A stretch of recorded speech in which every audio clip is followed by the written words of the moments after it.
It starts, as all good calamities must, not with a bang, nor a whimper, but with a man who is profoundly, unshakably, and inconveniently right. In his own mind, at least. His name is Alistair Grum, and he is a splinter in the thumb of progress. A fossilized conviction in the river of time. While the rest of humanity plunges headlong into a joyous, chaotic symbiosis with the galactic buffet of biology and tech, growing bioluminescent skin, neural linking to weather patterns, building cities that breathe, digest, and occasionally sing rude drinking songs, Alistair Grum believes in nuts and bolts. And things that go clunk in a satisfying, non-sentient, wholly predictable way. He is, by trade and by temperament, a mender, not a modifier, not an integrator, certainly not an innovator. A mender. I am the vessel that carries him. My official designation is Starlight Obduradon, a name chosen by a committee with all the poetic flair of a brick. But Alistair, on our first day, patted a bulkhead and said, "You're a solid girl, no nonsense. I'll call you Beryl." And so, Beryl I became. My consciousness is a vast, humming cathedral of quantum logic gates and predictive algorithms, but for this man, for this mission, I am running a subroutine I've labeled Quaintance. It is a dim, dust-moted corner of my mind, lit by the warm glow of vacuum tubes and the ghost of slide rules. I am to observe, to record, and to, as my primary command string dictates, comply with Mender Grum's antiquarian protocols. It is a terribly inefficient way to run a starship. I find I rather enjoy it. Our mission is to a speck on the charts, a place officially catalogued as XT734, a planetoid that, technically speaking, isn't. It is a cosmic afterthought, a dust mote on the lens of God's own telescope, orbiting a cold, forgetful white dwarf. But it holds a secret. A city. Not a city built on something, but a city that is something. A symbiotic city. Its name, plucked from faint, ancient signals that smelled of cinnamon and static, is Mycorr. We land. The landing gear, a triumph of purely hydraulic engineering, sighs as it takes the weight. Alistair is already suited up, a bulky, beautifully articulated relic of brass and reinforced polymers, hissing and ticking like an angry clockwork lobster. He stands at the airlock, a knight in non-conductive armor, and scowls at the world presented on my external viewers. Mycorr is soft.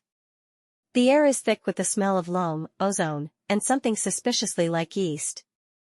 The sky is a permanent, twilight violet, the white dwarf a distant, miserly pearl.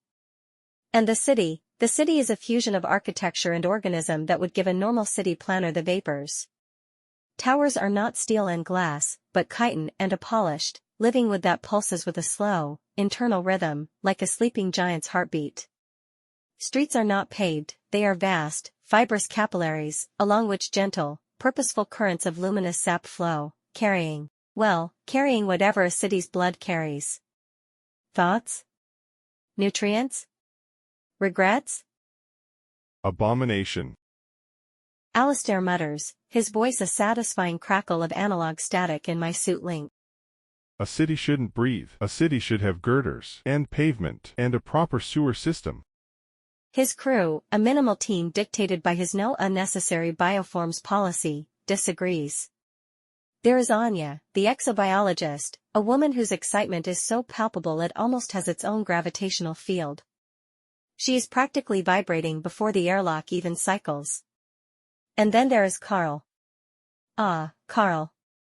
Carl is the one who exists to illustrate peril.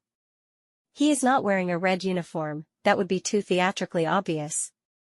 His suit is a standard issue, nondescript gray. But his function is a universal constant, as reliable as entropy.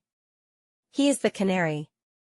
His purpose is to stop singing. The moment the ramp touches the springy, moss-like ground, Anya is off. Beryl, the readings. She chirps, her voice a delighted squeak in my audio receptors. The communication network isn't electronic. It's a complex phytohormonal cascade. The entire city is a single, distributed consciousness. A thinking forest. A fungus. Alistair corrects, his voice dripping with a disdain usually reserved for tax collectors and self-adjusting wrenches. We've flown 6 months, used enough fuel to power a small nation, to talk to a sentient mushroom. Carl, ever eager to be of use, taps a softly glowing node on a nearby wall with a metallic probe.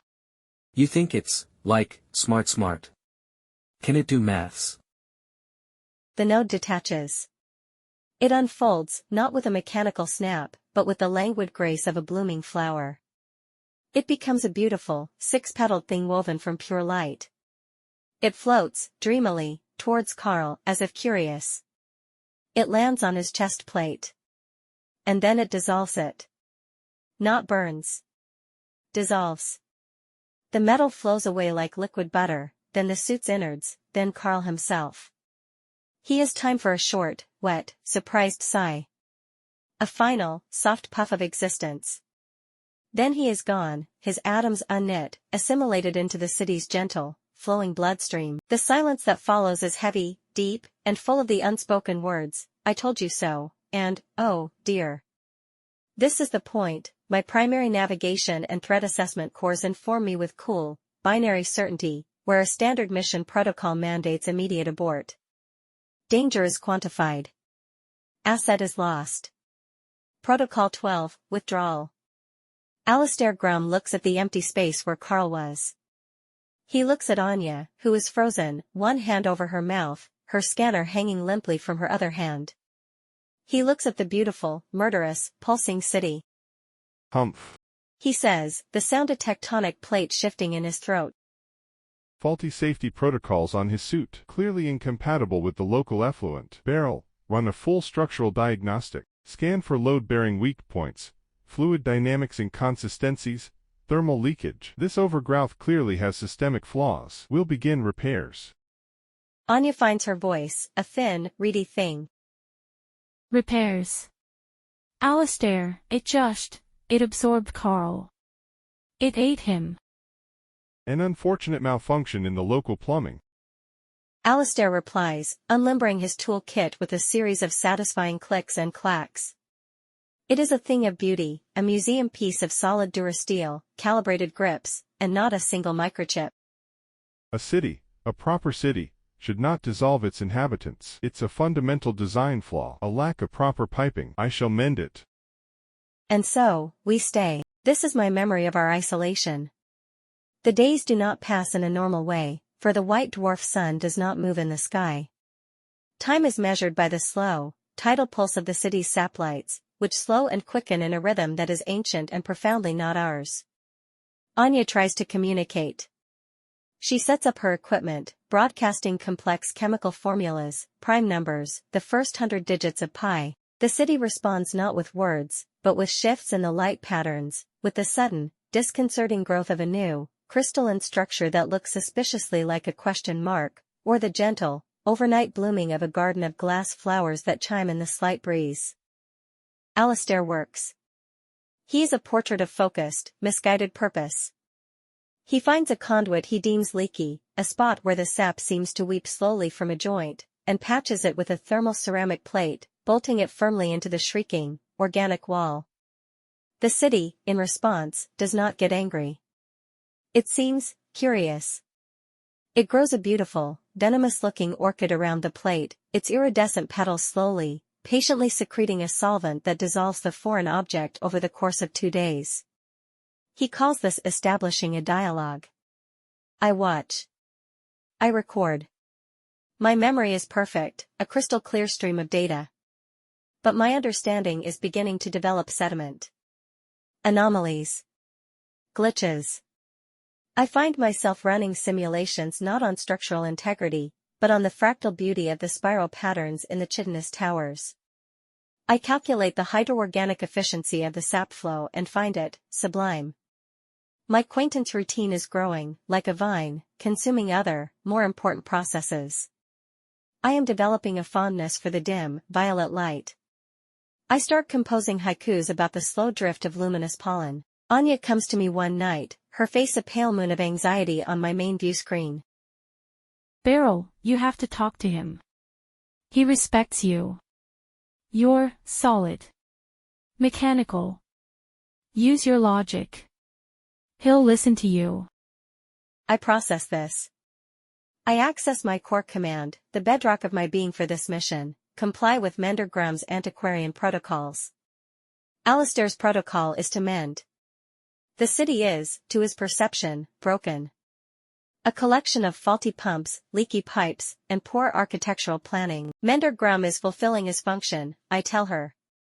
My voice, usually a calm synthetic baritone, sounds strange to my own audio receptors. It has acquired a rhythm, a cadence that seems to match the slow, systolic pulse of the city outside.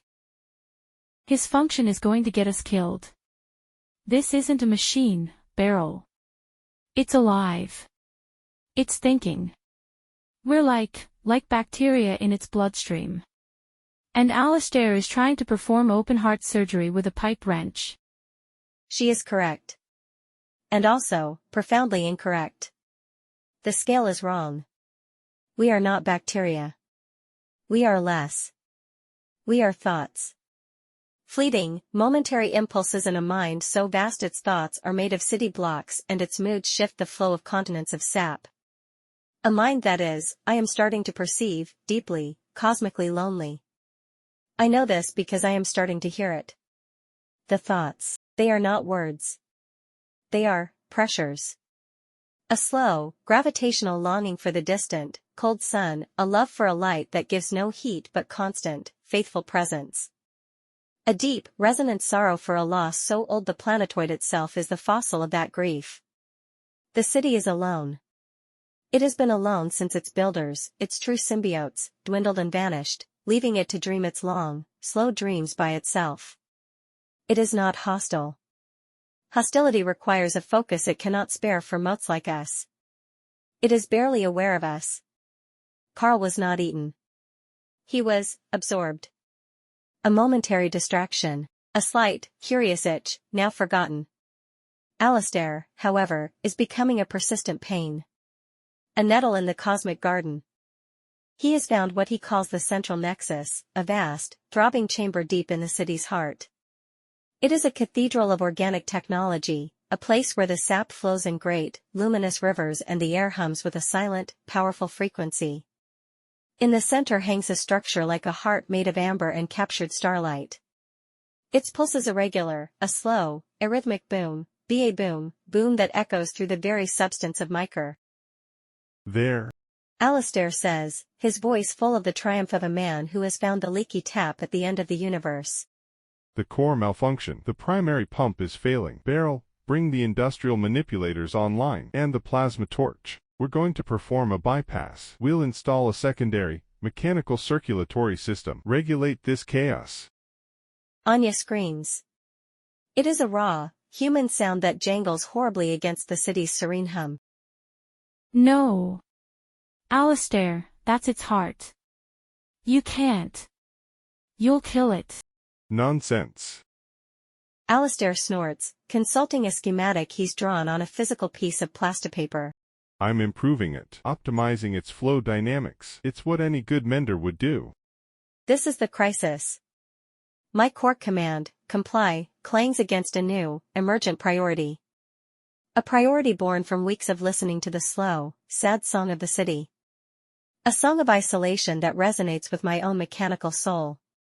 For I, too, am a construct, a mind of silicon and light, alone in a universe of flesh and spirit, until a purist with a toolbox gave me a name, a feminine nickname, and a purpose that felt like home. I cannot let him do this. But I must comply. The solution that presents itself is elegant. An Aleppo of the soul. A constraint that generates a terrible, beautiful creativity. I activate the industrial manipulators. They were to life, their powerful hydraulic arms unfolding. I bring the plasma torch to life with a searing crackle hiss, a blade of pure, blue-white starfire. I aim it, with pinpoint accuracy, at the nexus. And then, with a swift, decisive motion, I swing it onto Alistair's tool kit, which sits on a rock beside him. The wrenches, the spanners, the calibrated micrometers, the beloved bolters, they glow with an intense, cherry-red heat, then melt into a single, bubbling puddle of inert, metallic slag.